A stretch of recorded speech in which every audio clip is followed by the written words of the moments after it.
Sunu Presse, à la présentation Aïcha Toupam. Sunu Presse vous est offert par le Grand Carnaval de Dakar. Bonjour. Le succès du Sénégal sur le marché obligataire, la gestion de l'hivernage et la circulation de fortes sommes en liquide entre autres sujets sont mis en exergue par les quotidiens reçus ce matin. Un succès au-delà des attentes, lit-on dans le quotidien national Le Soleil, revenant sur le Sénégal qui lève un emprunt obligataire de 405 milliards de francs CFA. Le journal Rewmi Quotidien abonde dans ce même siège et met à sa une le Sénégal collecte 405 milliards de francs CFA.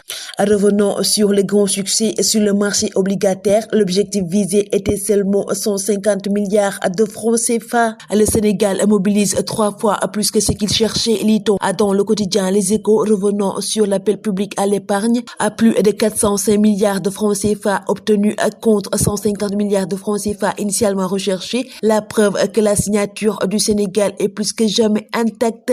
L'emprunt a clôturé une semaine avant la date prévue. Le journal Sud Quotidien revient sur la gestion de l'hivernage 2025 et titre Le Sénégal prend les devants. En réunion du Comité national de gestion des inondations tenue hier vendredi 11 avril, le ministre de l'Hydraulique et de l'Assainissement, Dr Cheikh Tidiane Dièye, annonce des innovations majeures pour une meilleure prévention et gestion des inondations de l'hivernage 2025. L'opposition retrouve la voix, lit-on dans le journal Walf Quotidien, revenant sur les attaques contre le régime avec des images de Aïssata Tall Sall, Thierno Alassane Sall et Khalifa Ababacar Sall. Le journal Libération revient sur les traques sans répit des présumés trafiquants de drogue et met à sa une l'actrice et multiplie les arrestations. Ancienne piste de l'aéroport, Alimatou Diallo, qui avait repris le trafic de son mari envoyé en prison, tombe. Axe Dakar à Banjul, le marabout gambien Mohamed Touraye au sommet d'une vaste filière arrêtée avec ses revendeurs.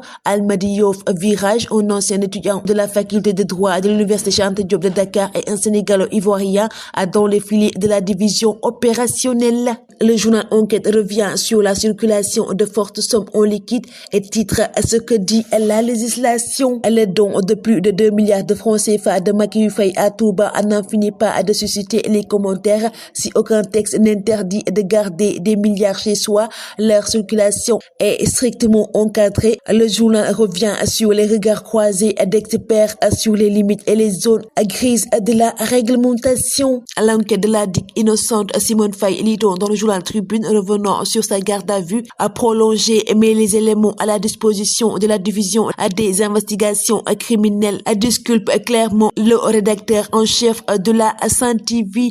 D'ailleurs, ce sont les policiers qui lui ont appris l'existence de cette page Facebook au nom de Zik FM. À mauvaise bague pour Simone Faye, lit-on dans le journal Le Quotidien, revenant sur l'arrestation du chef de la Sen TV et Zik FM en garde à vue à la brigade des affaires générales. Il sera déféré le lundi. Mendy, c'est du propre, s'exclame le journal Record, revenant sur son 9e clean sheet de la saison. Le journal revient également sur les Lionceaux qui ne verront pas les demi-finales, éliminés par les Ivoiriens alors à des quarts de finale de la CAN U17. Le Carnaval de Dakar célèbre le riche patrimoine culturel africain.